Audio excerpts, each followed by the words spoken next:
మా వైఎస్ఆర్ కాంగ్రెస్ పార్టీ ఆవిర్భవించి 14 సంవత్సరాలు ఇప్పటికీ.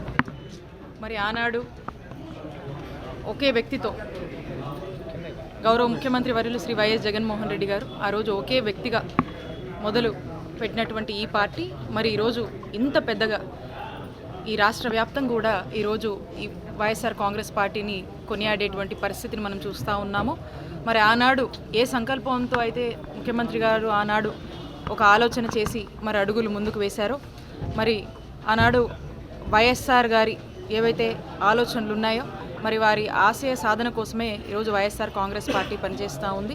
ఇప్పటికే మనం చూసినట్టయితే మొన్న ఎలక్షన్ల ముందుకు ఏవైతే ముఖ్యమంత్రి గారు పేద ప్రజల కోసము ఇచ్చినటువంటి హామీలు ఏవైతే ఉన్నాయో అవన్నీ కూడా మరి 4.5 ఏళ్ల కాలంలోనే ఇవన్నీ టోటల్గా 99% ఆఫ్ ద హామీలన్నీ కూడా కంప్లీట్ చేసుకొని ఈరోజు ప్రజలకు ఎంతో మంచి చేసి మళ్ళా కూడా మేము ఎలక్షన్ వెళ్తున్నటువంటి పరిస్థితి.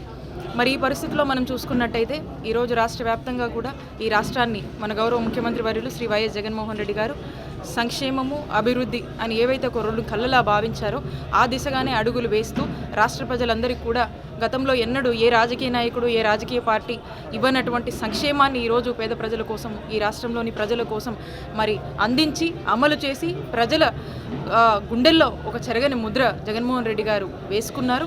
అలాగే ప్రతి ఒక్క కుటుంబానికి కూడా ఒక భరోసాని ఒక మంచి మనస్సున్న ముఖ్యమంత్రిగా ఈరోజు పేరు పొందినటువంటి పరిస్థితి ఈరోజు రాష్ట్రంలో నెలకొన్నది.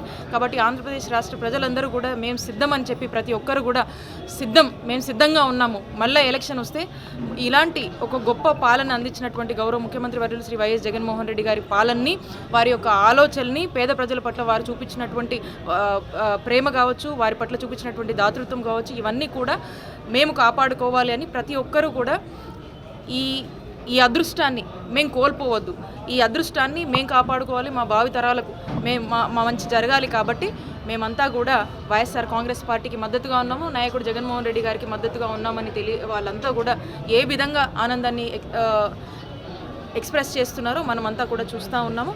కాబట్టి రానున్న కాలంలో కూడా ముఖ్యమంత్రి గారికి ప్రజలు నిండు ఆశీస్సులు ఇవ్వడానికి ప్రజలంతా డిసైడ్ అయి ఉన్నారు.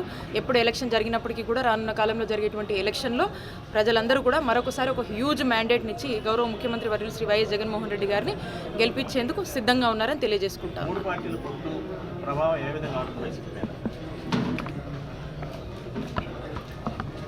మీరు చూసినట్టయితే టీడీపీ వాళ్ళు చంద్రబాబు నాయుడు గారు ఓటమి భయంతో ఈ పొత్తులు అనే ఒక స్ట్రాటజీని ఎంచుకొని మరి ఓడిపోతాము, టీడీపీ ఓడిపోతుందనే భయంతోనే మరి ఈ విధమైనటువంటి స్ట్రాటజీని ఎంచుకొని ఈ పొత్తుల గురించి వారు ఎక్సర్సైజ్ చేస్తున్నటువంటి పరిస్థితి. అయితే స్పష్టంగా మనం అర్థం చేసుకోవాల్సింది ఒకటే, ఓటమి భయంతోనే పొత్తుల కోసము ఈ విధంగా చంద్రబాబు నాయుడు గారు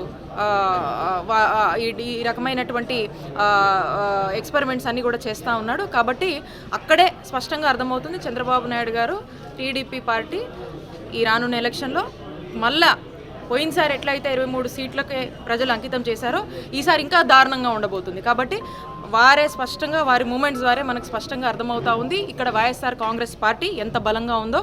మళ్ళా జగన్మోహన్ రెడ్డి గారు మళ్ళా గవర్నమెంట్ని ఫామ్ చేయబోతూ ఉన్నారు. ప్రజలందరూ కూడా వైఎస్ఆర్ కాంగ్రెస్ పార్టీకి మద్దతుగా ఉన్నారు. కాబట్టి వాళ్ళు ఎన్ని పొత్తులు పెట్టుకున్నా ఏం చేసినా కూడా ఓటమి భయంతోనే చేస్తున్నారు. ఇంతకుముందు కూడా మేము చెప్పాము, వాళ్ళ ఎగ్జిస్టెన్సీ డైలమాలో ఉన్నటువంటి పరిస్థితి టీడీపీది. సో అలాంటి పరిస్థితిలో వాళ్ళ ఉనికి కాపాడుకోవడం కోసం ఈ పొత్తుల కోసం వాళ్ళు ప్రాకులాడుతూ ఉన్నారు. కాబట్టి దీని గురించి మనం పట్టించుకోవాల్సినటువంటి అవసరం లేదు. ఎవరు చెప్పారు రిలీజ్ చేస్తారని? ఎవరైనా చెప్తే వాళ్ళ పేరు చెప్పండి, అప్పుడు మాట్లాడుకుందాం. మా ముఖ్యమంత్రి గారు స్వయంగా సిద్ధం సభలో వారి మాటల్లోనే చెప్పారు, తొందరలో మేనిఫెస్టో రిలీజ్ చేస్తాము, మంచి మేనిఫెస్టో ఇస్తామని చెప్పారు. కాబట్టి లెట్స్ వెయిట్ అండ్ సీ.